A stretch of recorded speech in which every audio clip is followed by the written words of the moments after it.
Tenente Coronel Herbert Vinhético, você falou sobre planejamento, né? Isso. Sobre processos a curto, médio e longo prazo. Qual é o balanço do BEP em relação a esses últimos Bavis que aconteceu, esses Bavis que vêm sendo disputados com torcida única, né? Comparando com Bavis de torcida mista, dá para fazer alguma análise e falar esse caminho aqui é melhor, esse caminho aqui é pior? Quais seriam, assim, dentro desse planejamento, quais são as medidas práticas, né? O BEP tem que se reunir com quem? As torcidas organizadas participam também desse processo? Bom, enfim, a própria Lei Geral do Esporte, que revogou o Estatuto do Torcedor, ela faz essa previsão. Quando ela fala de prevenção da violência, ela não fala só que a atribuição é da Polícia Militar. Então, todos os órgãos, sejam eles públicos ou privados, que estão ligados ao evento, todos eles são responsáveis pela prevenção da violência. Uhum. Clube, confederações, confederação na verdade, federações, Ministério Público, Justiça, administração dos estádios, todos esses são responsáveis também. Sim. Não sou eu que estou falando isso, não. Isso está na própria Lei Geral do Esporte. Quando um clube, a gente solicita que um clube chegue um pouco mais cedo no estádio e que ele nos atende, aquilo ali ele está colaborando na prevenção da violência. E vocês da imprensa também fazem parte disso. Então, quando vocês divulgam, quando vocês passam, quando vocês pedem de fato que ocorra a paz, seja um evento tranquilo, também vocês estão colaborando. Então, eu diria que são as engrenagens que fazem com que o sistema funcione. A gente tem um planejamento muito forte, Hugo, para um evento. Às vezes as pessoas pensam que é só montar o policiamento e daí a gente fazer o jogo. Não é isso. Primeiro, a gente tem uma qualificação muito grande dos oficiais. Todos os oficiais do batalhão, 90%, porque tem alguns que chegaram recente, eles possuem o curso de policiamento em eventos especiais. É um curso que é feito lá no batalhão, um curso que dura 4 semanas. E esse curso, às vezes, as pessoas pensam, a polícia é só isso, dá tiro. Não, a gente, para lidar com o torcedor, a gente precisa saber como ele se comporta. E tem várias disciplinas, né? Questão de munição química, defesa pessoal, mas tem uma disciplina lá que eu gosto muito, que é chamada de relacionamento social. Essa disciplina de fato, que a gente classifica o torcedor. Uma classificação, a gente tem um torcedor lá que é o excêntrico, que é aquele que vai todo fantasiado, que a gente tem vários exemplos, Binha, entre outros. Da música. Né, do Vitória também. A gente tem lá o torcedor, enfim, vários tipos que nós classificamos, justamente para o policial ele entender como é que funciona aquilo ali. Às vezes, um problema no estádio, um simples mudar de setor, você resolve. Porque o torcedor, Emílio, ele é aquela pessoa fanática, que está com emoção, que está sempre ali colocando para fora aquela coisa toda, e às vezes bebida alcoólica faz com que o comportamento modifique, mas ele está buscando o lazer dele. E a maioria das pessoas que frequentam o estádio são pessoas de bem. E ali uma situação ou outra pode se exaltar, porque você sabe que lá no calor tudo pode acontecer. Isso, e a gente tem por causa que de uma cadeira que sentou no lugar errado. O número, alguma coisa, o cara tá na frente. Não, sente! Então a gente... Até discordar do jogo. É um torcedor que tá vaiando e outro que não quer vaia. Poxa, é complicado. E a gente tem que estar preparado para isso, entendeu, Emílio? Não é... Então a gente conversa muito, a gente verbaliza muito e a gente compreende o funcionamento. Talvez uma outra tropa que se coloque para trabalhar ali, em uma situação dessa, ele vai meio que tomar uma atitude ali mais forte. Por exemplo, no jogo, e quando a gente não é citado, eu falo aos oficiais, né, aos policiais, quando a gente não é citado é porque a gente operou bem. Né? A gente operou bem. E nesse jogo do último jogo, contra o Grêmio, sim, quando o treinador do Grêmio, ele, com aqueles problemas, né, tirou lá o pessoal do gramado, aquela coisa toda, não sei se vocês notaram, eles partem por quarto árbitro. Principalmente Diego Costa na hora. Porque ele foi expulso, né? E eles partem por quarto árbitro. Mas a nossa patrulha, ela estava ali. Mas você viu como eles entraram numa boa, colocou o escudo. Devagarzinho. Não teve um empurrão, não teve um uso de pimenta, né? Spray de pimenta. Não teve nada. Você viu que eles posicionou ali. O pessoal lá, os atletas xingando, os nossos escudeiros lá olhando pro horizonte e seguiu. O padrão é esse, né? Esse Só é o manter a padrão. defesa. Esse é o padrão. Não precisa empurrar escudo, não precisa empurrar ninguém. Parou ali. E pode deixar os caras reclamar. Deixa, então, eles reclamam, eles podem reclamar. Isso é normal. E a gente lá parado, Como sentinela. tranquilo ali, a discussão. Aí o que é que acontece? Sempre vem aquele passador que acomoda. Tira. Então não precisa a gente ficar pegando. E depois disso, quando o árbitro termina a partida, e a gente é orientado a patrulha, ó, vai correndo porque o pessoal do Grêmio vai partir para a arbitragem. Mas não deu outra. Aí você foi lá, não sei se vocês viram, eles partiram, os escudeiros formaram, o meu policial lá abriu o braço, olhando para o horizonte. Pô, peraí, segura, vamos ver, pô, depois. Tranquilo, saiu e a Polícia Militar saiu com arranhão 0. Entendeu, Ulisses? Nenhum comentário. Zero. E quando vocês não comentam, eu fico satisfeito. Ó, rapaziada não comentou lá, é porque deu certo. E daquele jogo que você estava comigo, que você me entrevistou no final, que o atleta do Bahia... Andei pra achar o comandante, mas achei. O atleta do Bahia... Algumas gramas ali. O atleta do Bahia, de maneira Bahia Atlético Mineiro, quando o Bahia se irresponsável, salvou. e eu depois tive a oportunidade de conversar com ele no CT. Não necessariamente com o Gilberto, né, Gilberto? Gilberto foi. Foi Bahia e Cuiabá. Isso. Cuiabá. Pô, o Bahia toma 3-0. Foi Gilberto. 3-0 ou 4, não foi? Foi. 3 do Cuiabá. A torcida já estava enfurecida. Ele vai lá. vem sair de ir pra lá pra se justificar. Eu jogo. Não, o cara não quer ouvir nada daquilo. Quer Naquele ganhar o momento jogo, ali ó. não é o momento. Você tem que falar pro torcedor? Tem. Mas ali não era o momento. Aí, quando Acaba ele enfervescendo mais, né? Quando ele encosta, aí começou a confusão.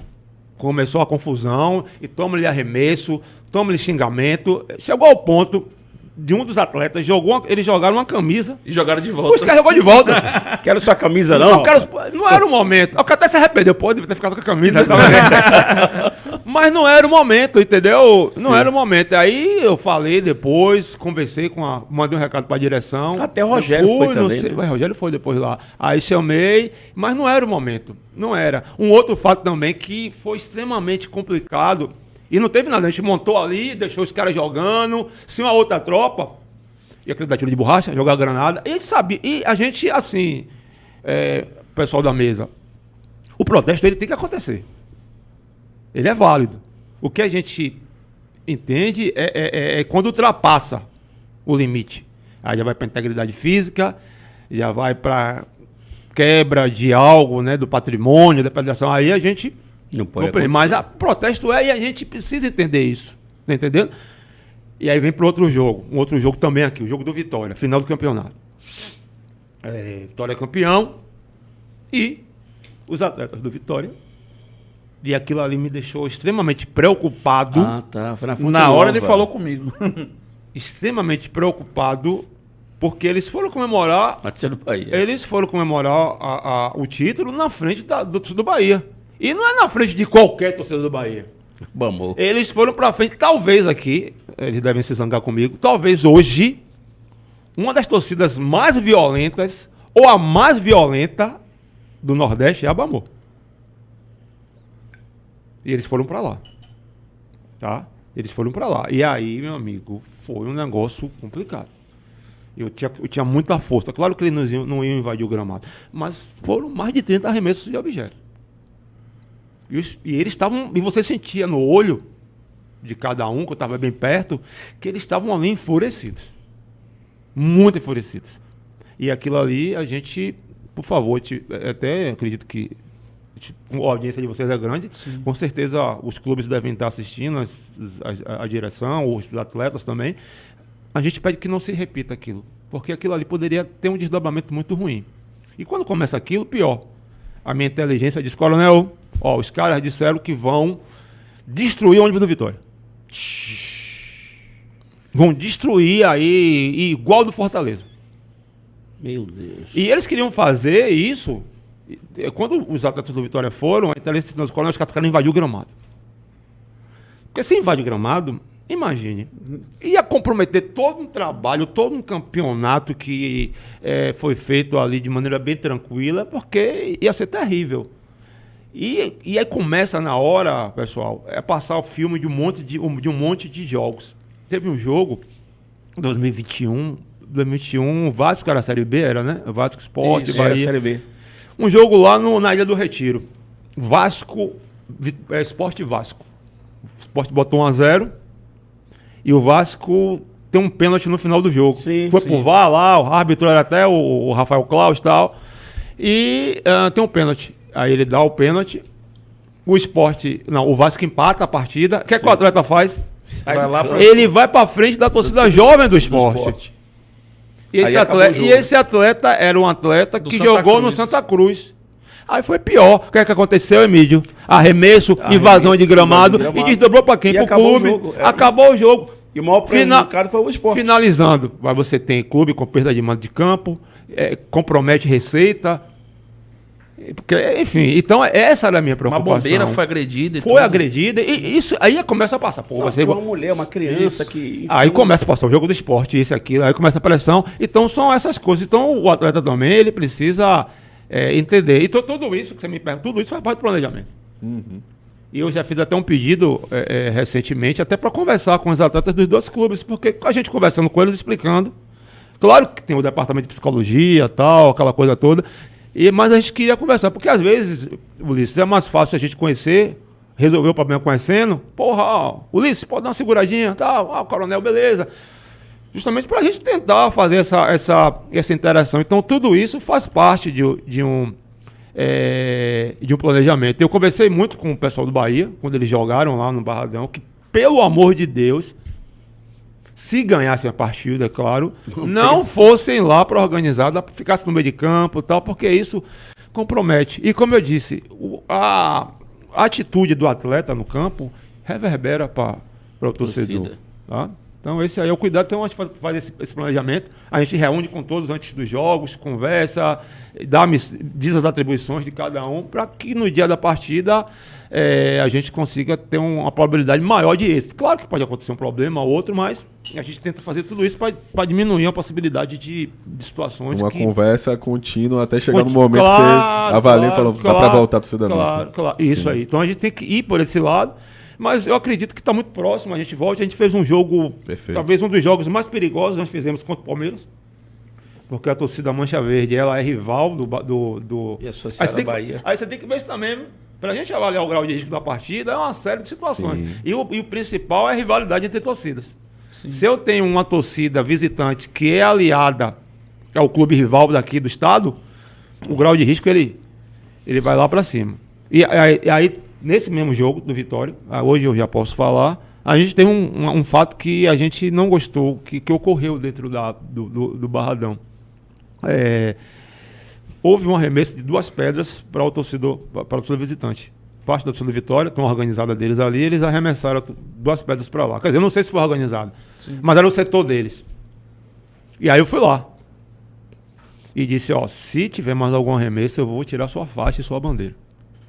E vocês vão ficar 1 mês aí sem trazer nada para o estádio. Aí nesse caso funciona. Nesse caso funciona. A questão de você proibir a bandeira, não teve mais nada.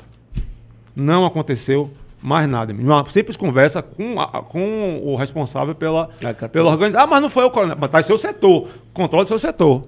E aí a gente conseguiu, sem precisar bater em ninguém, sem precisar descer, sem precisar uso da força. Ali no diálogo a gente conversa. Então acho que a linha essa é a linha que o batalhão procura, uma linha de especialização, uma linha de muita conversa, uma linha, como eu disse, meus oficiais têm oficiais com curso até fora do país. De muita leitura, a gente tem um acervo muito grande de literatura, de autores que trabalham sobre isso.